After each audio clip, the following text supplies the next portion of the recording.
So I like to use this image as an example. So this is an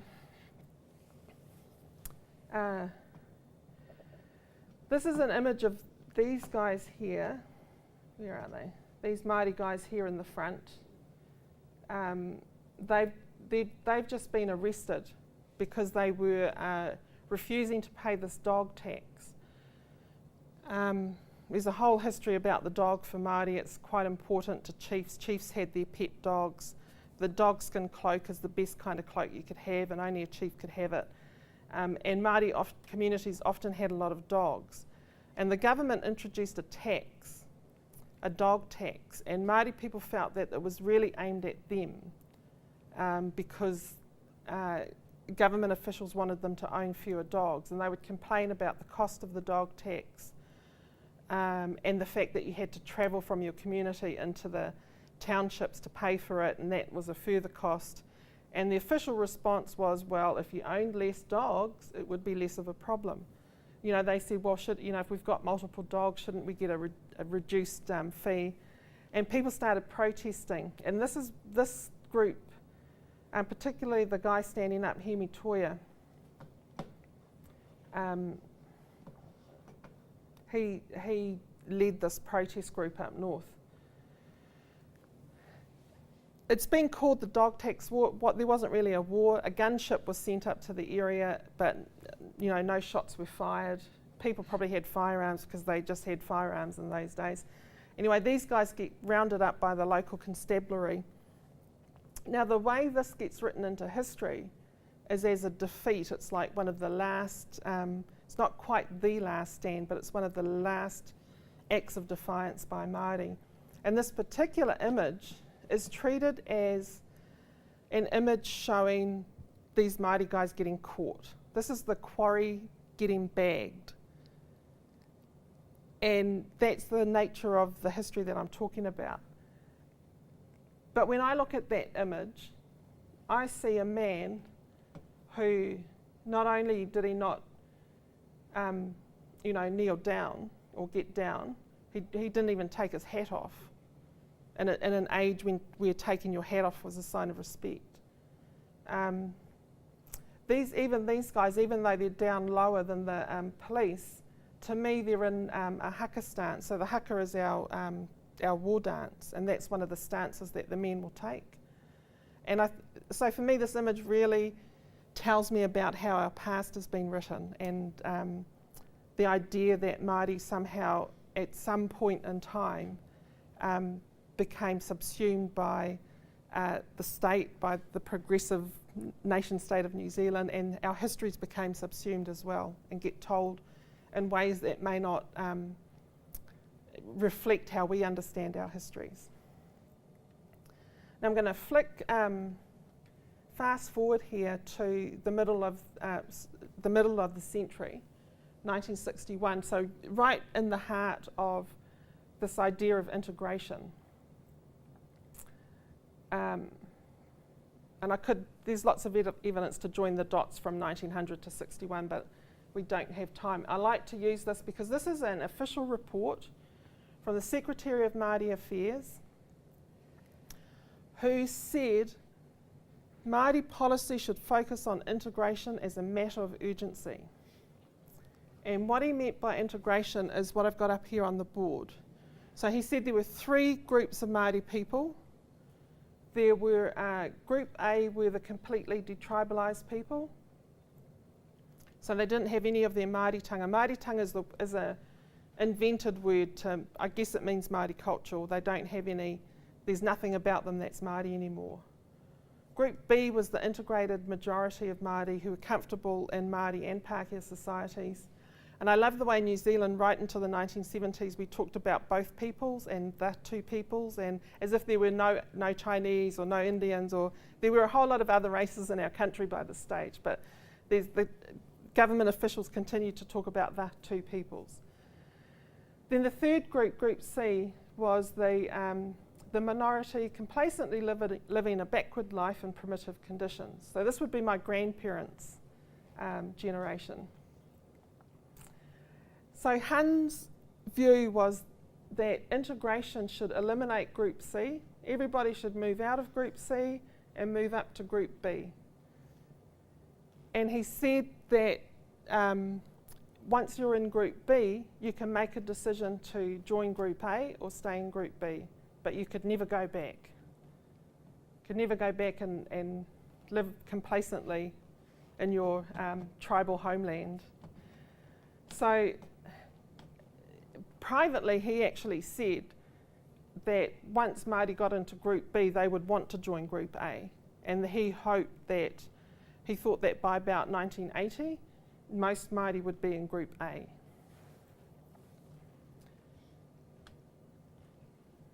Oh, sorry, that wasn't the slide I was expecting. Okay. The Group B is this, and this is what policymakers went for. They went for this kind of Group B idea and would sell it as two peoples, one family, two peoples in one house. There's lots of ways of, talking about this. Happy partners. And you get these lovely speeches from government officials to Māori organisations saying, you can be good people too if you bring up your children as good citizens, law-abiding, with clean teeth and, nicely scrubbed and well-educated and, with a good job and living in a happy home, you can help us create these great Māori citizens and we can live together happily in our house.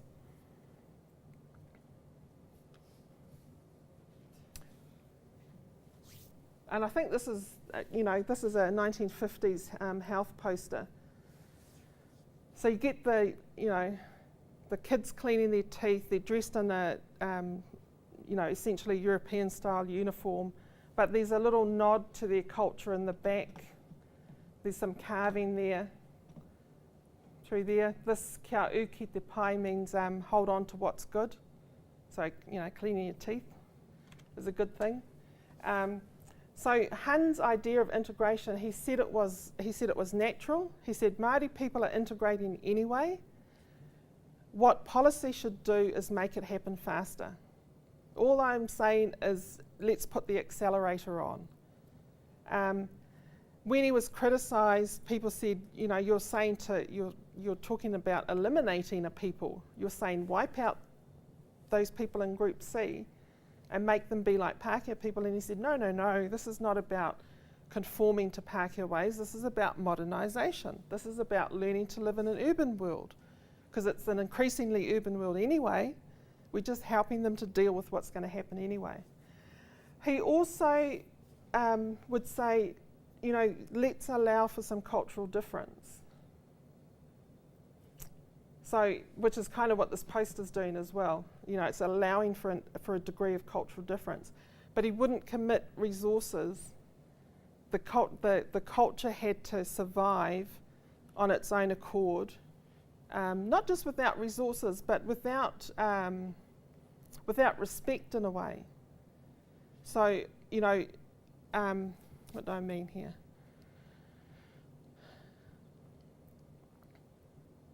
So the government was essentially indifferent to Māori culture. And when the leaders of your country are indifferent to Māori culture, there's no requirement for the public to show it any respect either. So you wouldn't hear Māori being spoken in public, for example. You'd hear it in homes that still spoke Māori. You wouldn't hear it on the radios, you wouldn't see it on the television once television started. And it's sending some, very mixed signals, like, oh, of course you can keep your language. Oh, good, can we have a TV show? What? No, if you want to keep your language, keep it in your homes. Keep it alive there. So it's a complicated thing.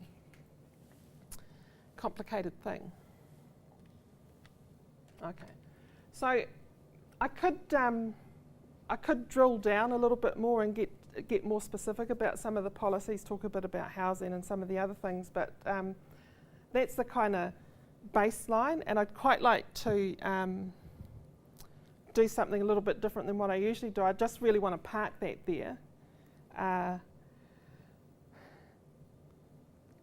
And maybe in the question time you could ask me to give a few more specific examples if you want them, but just lately I've been thinking, well, what if we throw this all out? Like, what do Māori people look like if we stop looking at them through Māori policy. What are Māori people interested in?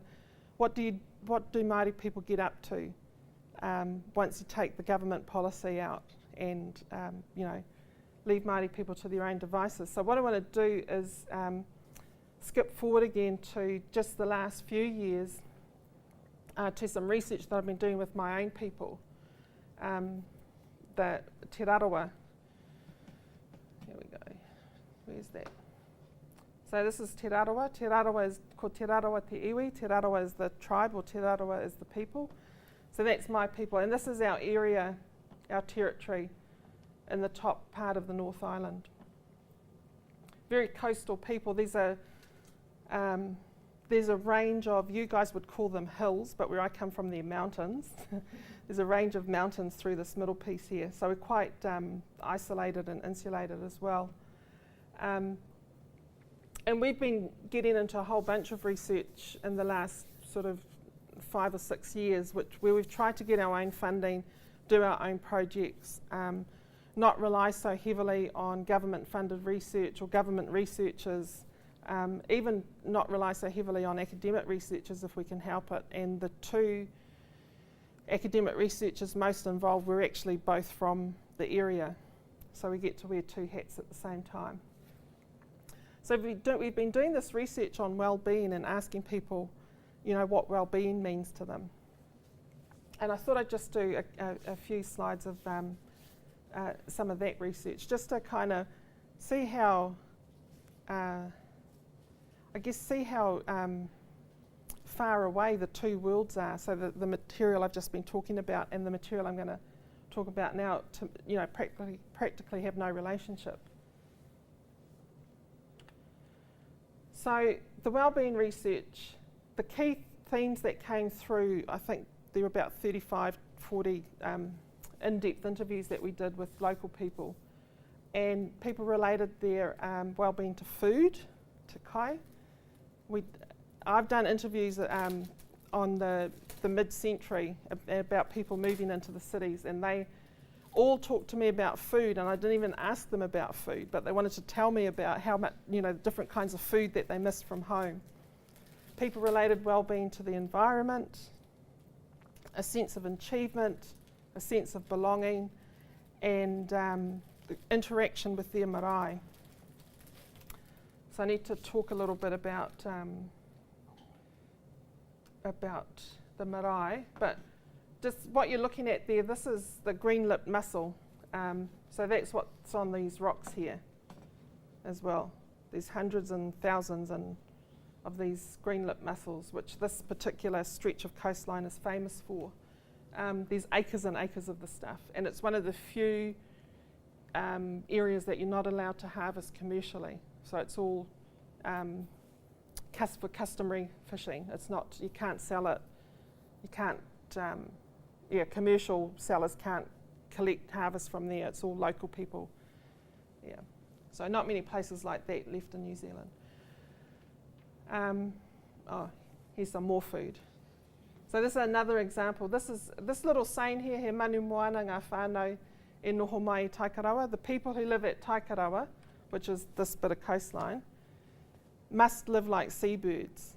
So in other words, if you can't live on this coastline, if you can't eat off it and survive off it, then you've really got no business being there. So these guys have caught all this fish in one net. 2 men, 1 net, more than 100 fish on the back of the truck. Actually, in terms of fishing regulations, against the law. So poaching, because they've got too many for 2 men. But of course, they're not going to feed just two people. They're not even going to feed 2 families. Most of this fish is going to get smoked. A lot of it's going to end up back in the city, and it's going to get redistributed to people from the area. So it's not, we have lots of fun and games doing fishing regulations at the moment, because this is way, way, way too much. But the Māori view is, Tangaroa, the god of the sea, he gave us this fish. He doesn't give it like this every day, but this day he gave it to us, and we're thankful for it, and none of it's going to waste, and it's going to feed a lot of people.